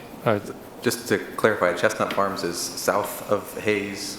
It's right off of Hayes, just like South, Moharriman Drive yes, is on right the off south, of yeah. Hayes. Okay. Yeah, it's 2.5 miles from the Mastway boundary. Okay. So it's 2.5 miles in Moharriman. So we have a motion and a second. We ready to vote? All those in favor, raise your hand. 7 in favor, the student rep in favor. Okay, we've approved the bus schedules. Thank you. We need, we have a bus leasing bid. Thank you. If people have questions for Sue about that? Okay, so I got the information Oh. that she needed. It was we have 36-month information on there. I got stuck on the 36-month, I apologize. W.C. Cressy only offered the 36-month. DADCO offered 36-month lease, and they offered a 60-month lease. And I still really wasn't happy with their 60-month lease because the annual payments were $10,500, but the balloon payment in 5 years was $54,000. So and of course that bus really, that brand bus is what we really want to have. So I called him and he can do, where'd it go? Hold on. 60-month lease, $18,500 a year with 0 balloon payment at the end of 60 months, and I was really happy with that. Which is the company, Lisa? DATCO. DATCO. Datco. So you're recommending DATCO to the I'm board? recommending DATCO. Do we have that in here, or is that an addition? Yeah, it's in your packet. School board actions, right? The 60-month is not in there. Was 60 the months. contract, in the document, it says the contract was already awarded on March 24th. So do you need approval still? Oh, Yeah, I was confused by that too, because it said date contract awarded 3/24. the contract hasn't been awarded, it's waiting for school board action, so I don't know what that means. Oh, is So- that up? Oh, you know what? What if that means that you picked who you want? Is that what you mean? Yes, So it's not been awarded yet, yes, right? sorry. I mean, they Maybe picked that who needs they to be want reworded. awarded to. Required school. My board action. recommendations, that would be the Okay. recommendation date. Okay. So then with the 5-year, at the end of the 5 years, is the bus ours or is it go back to the, It's ours. Okay. With the 0, or we could trade it in, but in Right. 5 years, there's still got another 5, easy.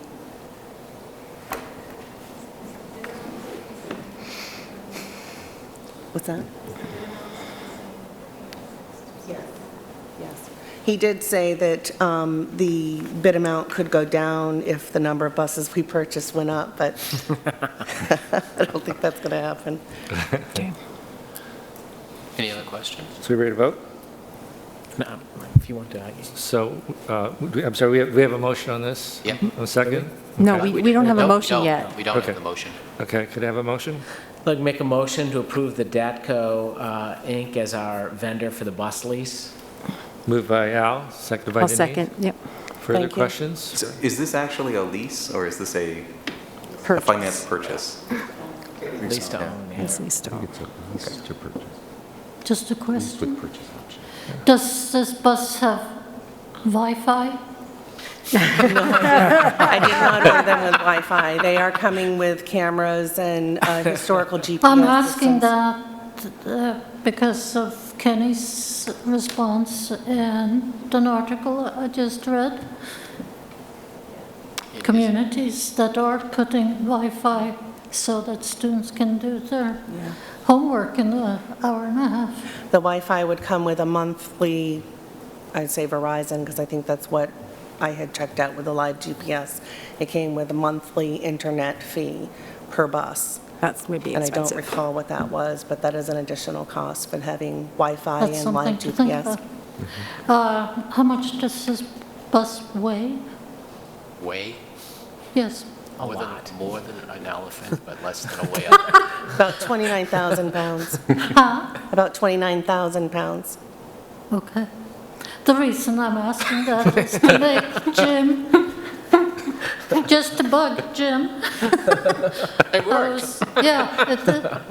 Don't I train was Michael reading in that about the seat belts. Oh, the seatbelts. And The seat belts would have been an additional $10,000, and you would not, if we'd ordered like a 77 passenger is typically the capacity, they would have to remove all those seats and put in seats that have the retractable seat belt system built into the padding. You would go from a 77 passenger to like a 73 passenger. I don't think we're going to really be able to do that with the routes the way they're going to be next year. They're going to be full buses, so there's that. And the other half to that is if you have it with the seat belts, the kids will need to use them. We would really need to look at monitors because the driver cannot leave the bus seat. And if a child cannot get unbuckled, we've got a problem. So, I mean, and that's just a quick off the top of my head, but yeah. yeah, there was a school bus accident someplace today with 19 kids hurt. But the National Highway Safety people, whoever they are, have no idea, recommend that smaller buses, you should have seat belts. On a large 77 passenger seat, there is really no need for seat belts. So that's why I asked it, and Jim can get mad at me again, which he does regularly. Oh, that's not true. No. Not true. Thank you. Thank you. Further questions? Okay, so you have a motion and a second. All those in favor, please raise your hand. 7 in favor, the student rep in favor, the bid is approved. Thank you. So just a reminder before we leave this, because again, I feel like with Michael being new to the board, what we just did, we've had open discussion about the fact that we will have pushback next fall, even though we've advertised that we're going to do the afternoon K through 12, just, brace yourself because it'll be new and you might get calls, and, you know, Lisa's been is very responsive to the parents and so forth, but any change like this will have a few people pushing hard. Okay, moving down to other board actions, we've signed the M22. Motion, kind of a motion to nominate and approve the non-continuing contract professional staff members. Denise? I motion to nominate and approve the non-continuing contract professional staff members as presented. Moved by Denise, is there a second? I'll second. Second by Dan. Question, Yeah. are they recommended? They are recommended. Thank you. Other questions? All those in favor, please raise your hand. 7 in favor, student rep in favor. Motion's approved. We've approved ATCO. Motion to approve the Oyster River Middle School request for an overnight field trip to Washington, D.C. The brave chaperones. I'll make a motion to approve the Oyster River Middle School overnight trip to Washington, D.C., April 21st to April 24th. Moved by Al, seconded by Denise. Discussion? Yeah? I just have a question, and I think it pertains to both of them. I see that the date was March 7th, 2017. That's what it's listed. March 7th. And then the policy, what I'm reading here, it talks about needs to be brought to the attention of the school board, and applications must be made at least 1 month in advance. And we're talking about here a trip in maybe 2 weeks. So I'm just, and it certainly won't affect my approval or not, but I'm wondering just about our adherence to. Yeah, I'm not sure with the timing. I think we had so many things going on in March. I don't know why it wasn't brought to the board earlier, but please know this, we do have, this is the trip I've done. I go down myself every single April. So I'm sorry, I don't know what to say about that. Oh, yeah. Yeah, something changed. Right. And then it didn't get on the 22nd. Right, because we took everything off the We had to pare agenda it down, other yeah, than, so- yeah, so that okay. was our, Okay. kind of our fault. I'll have a good time. Yeah. Thanks, Todd. So, I'm sorry, we have a motion on this? Maria. Maria. What did- We have a motion? Oh, yeah, we already had motioned and I seconded. have. Okay. Here's my other Okay. gripe. So ready to vote on this? No, Maria's got it No. right. I'm sorry. This is one of my gripes, is field trips. I think of myself as extremely important, and my votes are obviously crucial to the school district. But on the field trips, like last time we had the Chinese field trip, it's been in motion, and people have worked on it for a year, and these read the policy, you know, the teachers work on it, and it goes to the principal, and they write off. Why does it come to me when they have already done all that work? Am I going to say, no, sorry that you worked for a year, but I won't vote for it? I feel if my very important votes, they should be free to be either yes or no. So they should either come with a concept before our staff that has other things to do, I think, spend a year working on a field trip to China, and then I'm kind of stuck with, or not stuck, but still, I don't have a yes or no. If I look at my conscience, so to speak. And the same with these things. The staff has done their work, the principal has done their work, and as much as I love spending my time late here to vote on these kind of things, I think field trips should be given to the administration to do. Is there some? Or they should come before anybody does anything. And we talked about that at policy, and I think we were going to try to look at that. Didn't we talk about that at our last meeting? We talked about it, And right. I think yeah. we're going to look at that and maybe bring a recommendation I think that to would the be good. board. I think that would be good, because, I mean, it seems to me this shouldn't come to us, really. Right. You know, administration have some procedures, and I think if there's something really controversial, you could bring it to the board, you know, but I hope you guys can do something like that. Okay, so we have the motion on the floor for the Washington field trip. We ready to vote on that? All those in favor, raise your hand. 7 in favor, the student rep in favor. So we have the New York field trip. God, these are so much fun. I motion to approve the Oyster River High School overnight field trip to New York, which is May 11th through May 13th. Moved by Denise, second by Al. Discussion on this one?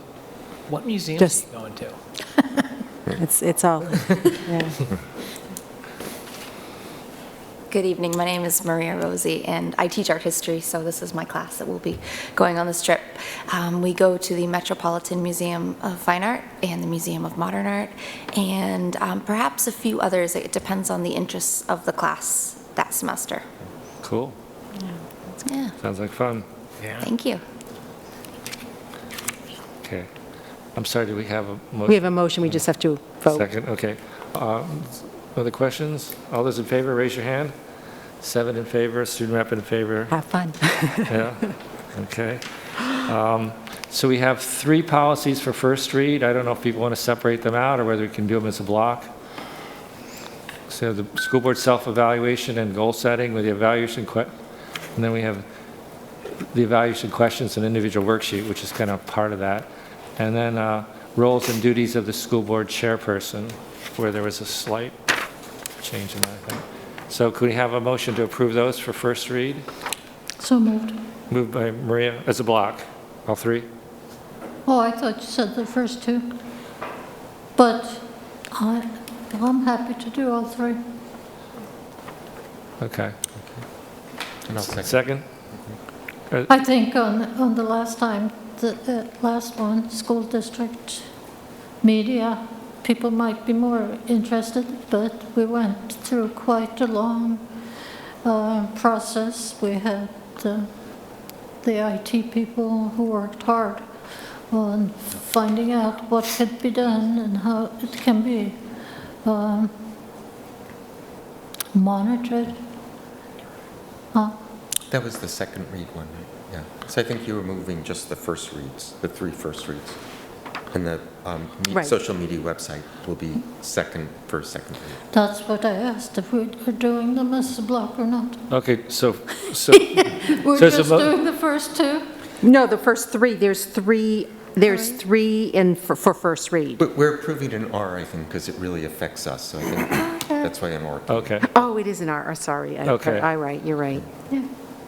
so is the motion just to, I'm sorry, Maria, could you make the motion to approve for the 3 policies for first read? Or It's, it's one policy plus the R plus right, the BBAB? yeah. Okay, is that your motion, Maria? That's my motion, whatever it is. Okay. Can I have a second? I second it. Okay. So discussion on those? This isn't directly on any of these, but with the changes to BBAB, that makes BBAB slightly inconsistent with BDB, which is, I only know that because BDB is I think the board chair's responsibilities, which was attached at the beginning of this, since it's the organizational meeting. And the discrepancy is whether or not the vice chair is consulted in planning the agenda for the board meetings. So you can make that as an adjustment right now, Michael, because it's not controversial, substantive kind of thing. So if you want to make a motion to adjust them, to put them in sync, you can just add that. So BDB is not part of the motion of the agenda, and It would still be appropriate because you've noted the discrepancy, and you've seen it, and you can say what you said, there's a discrepancy between the policy, the organizational policy that we started with and this revision, and I would recommend that they be, that the discrepancy be eliminated. Would that then go to the policy committee, or would that we just be doing that right now? It could if the policy committee wanted it, but it's not a substantive change. So when we do big changes, we bring it to policies. That's really not a substantive change. It's really just an alignment. Okay. So I would move to amend the motion to also add clarification to policy BDB to align it with BBAB in the school board chair consulting with the superintendent and vice chair to plan meeting agendas. So it's BDB aligned with, again, Michael? BDB. BD, got it. Thanks. So that's the motion as amended to have that. Okay. So then we vote on the... Do we need a second? I'll second. Second, okay. So can we vote on the amended motion, right? We vote on What? the amendment. Vote on the amendment, and then vote on the amended motion, so we have two votes, right? Right. Okay, can we have, all those in favor of the amended motion, please raise your hand. 7 in favor, student rep abstains, okay. So now, can we have a vote on the motion now as amended? That's right? Yep. Okay. All those in favor, please raise your hand. 7 in favor, student rep abstains. Laurie, did you get who made the motion as amended? Michael? Michael and seconded by Dan. Michael and Dan. Okay. Thank you. Okay, so we have then a policy for second read. Yep. Denise? I motion to approve policy KD and the NER, which is school district social media website / platforms and guidelines for second read and adoption. Moved by Denise, second by Al? Clarification, we don't need to move the R because that's Oh, okay. Okay. the management side of it. We Okay. give you the R again just so you know how we Okay. support the policy. Okay. Okay. Discussion? I already did. Hearing none. All those in favor, please raise your hand. 7 in favor, the student rep abstains. This policy is approved as second read. Okay. School board committee, so we have to assign, Kenny brought up, I think wisely, that we should assign committees. A lot of us have been on committees, so maybe if you want to stay on the committee, that's fine. I think Michael will have to figure out what committees you might be on, and figure out timing too, because some of the committees meet earlier. So sustainability. I think, do you have a good sense of all the committees? I have a list. It may not be complete, but it's from memory. So if it's not complete, people remind me. Okay. I was just going to say, okay, so I don't think there's anybody who's, of the committees, there's no one that's really an emergency except the policy committee, by my take, right? Oh. So maybe it's just a good idea, since you want to have the policy committee meet, that you approve the people on the policy committee. And then for the next meeting on the 19th, you could put down what the committees are, who's on it, who's interested. Okay. It'd be a much easier way to organize it. Is there either a wellness or sustainability or long-range planning? There's before the no, 19th? long-range planning is not meeting yet, so that's... That has been our past practice. We don't generally do it the night of the organization meeting. Tom usually surveys you guys, and so Michael can see the full slate of committees, and he can have the same kind of input to those that others who've been on the board. Okay. So So the policy would be great if we could do that. So we have 3 people who've been on the policy committee. I don't know if you folks want to stay on the policy committee? I would continue. Maria? I would, unless that's something that Michael... I think it would be hard for him. It's because it meets during the day, right? Yeah, I won't be able to do that consistently. Yeah. 3:30. Yeah, so. Is there anybody else that wants to switch? I know I want to stay on. I think you guys have done a great job. It's very tedious work, I know, so we'll say the policy committee, the 3 of you will stay on the policy committee, then we'll figure out the rest of the committees. Is that okay, Kenny? That's perfect. Yeah. Okay. Good suggestion, Al. Well, since I'm a leftover on the legislative committee, We can figure that out next time, though, too. could I just say I think it's really important to stay on, or at least it's interesting to stay on top of what's happening. The voucher bill is coming up this week and all kinds of strange things. And as I brought up last time about wishing that we get science mentioned somewhere in our vision statement or in a policy that we, because the whole country is kind of downplaying science lately. Maybe not the whole country, but our leaders seem to be downplaying. So I think it's important that we take a stand and say we use science when we make decisions. So I'd like to see it woven in someplace. I don't know how, but I'm not sure I'm on board with that. I think we should consider science when we make decisions, and I think we do. But there are also other considerations that are not necessarily scientific, that could be financial or ethical or moral, that I would hate for us to say, oh, we can't consider that, or we weigh something else, we weigh science above other areas. I totally agree with you. But those things are mentioned in our statements and our policies. Obviously, all-day kindergarten, I have there's certainly disagreements in the published fact, but then we have today's family dynamics of two working parents and all that stuff. So yeah, but to skip the science part altogether is really bothersome for me. I think we just, this is a little bit off the agenda, so if we could maybe just, I just want to double check, because my memory is, we vote on the assignments to committees, or do I appoint? Does anybody have a memory of that? It can't hurt to vote on it. I was going to say, when in doubt, just vote. Okay. I make a motion to assign Kenny, Denise, and Maria to the policy committee. Second. Moved by Al, seconded by Michael. All those in favor, please raise your hands. We have to vote, it won't be enough. Yeah, no. Okay, 7 in favor, the student rep in favor. Okay, it's official. You guys are on. Committee updates? Any committee updates?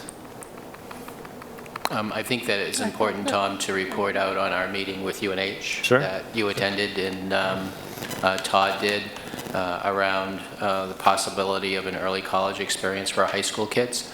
I have to say that the president, Huddleston, and his executive staff, his COO, Chris Clement, and his senior administrators were very open to the conversation. And we're in the process from our side of crafting what could be a memorandum of understanding. And then we would submit that to this body for consideration and to Partisan Huddleston's staff for consideration. They'll take what we craft and turn it into the UNH language that they need. But I would have to say that the meeting was incredibly positive and very, very open. So we could be the first high school in New Hampshire that has an early college experience for our kids. Yeah. What does early college experience mean? It means that they'll be able to take college courses while they're in high school at a reduced tuition rate. Great. I think one other thing maybe to acknowledge, and I wasn't able to attend because of a different committee meeting, but I think with the sustainability, put on a film last Thursday night about the Great Bay apparel. Yes, and yes. it was coordinated with a community dinner, and I understand the community dinner had the largest turnout of any dinner, and that the film, which was put together by some local individuals, the auditorium was full. So Yeah. Cool. just a commendation to the sustainability group to taking a local issue and bringing that forward. Okay, public comment? Hi, I'm Dean Rubine from Lee. Congratulations to Tom and Denise for their reappointments or re-election to chair and vice chair. It's sad about Tom Merrick. My condolences go out to everybody and his family.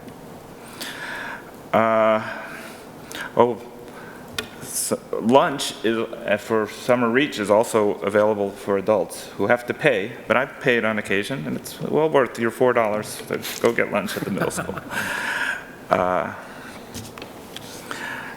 Hey, everybody left, but I'm going to talk as a parent of a 6th grader who's actually experienced some of this competency learning, and my experience hasn't been positive.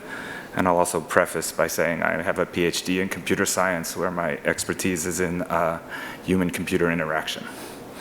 So when I say I can't work Power School, it's not because I don't know how to work computers.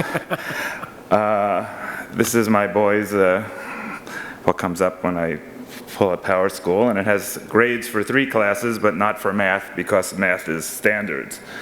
So I push on the math teacher's name, and I get a couple of 0 grades and some stuff, and I get a bunch of assignments, all of which are ungraded. I get a name of an assignment and basically nothing, and I'll put a whole lot of them.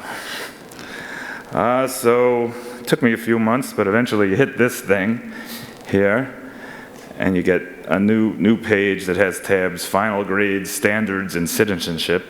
And if you go to standards, well, then you finally find your standards. But mixed in with the math are all the other subjects and the competencies of the habits of learning along with the competencies. So if you dig through, I think approximately 80 or 100 entries here, you'll find exactly 4 math competencies, and they are in quarter 1, competency 4, which had to do with extending arithmetic to algebraic expressions or something. Anyway, then in quarter 2, there was competency 2, and then there's a competency 5 and a competency 6 that have appeared along the way as well. I'm happy to report my boy has M's, so he met it, but I must say that it's for something that was supposed to be more feedback to the parents. It seems like a lot less feedback to the parents. It's basically 4 pieces of information over 3 quarters. So I'm not particularly happy about that, and I've talked to the math teacher and asked if I was missing anything, and I don't think I am. I'll just stop there. That's my experience as a parent. Thanks. Okay, thanks, Dean. Thanks, Dean. Okay, future meetings. I'm sorry, I think that's more public comment. Next meeting is the 19th, high school. Let's see. And then the meeting on May 3rd is at Mastway. Okay? So we need to go into non-public session for discussion of the superintendent's contract. Can I have a motion to, Kenny? So I move that we enter non-public session based on RSA 91-A:3, Roman numeral 2, subscript A, which is the compensation of any public employee. Moved by Kenny. Is there a second? Seconded by Denise. Roll call. Dan Klein, yes. Michael Williams, yes. Kenny Wotner, yes. Denise Day, yes. Tom Newkirk, yes. Al Holland, yes. Maria Barton, yes. Okay, so we'll go into non-public session. Well done.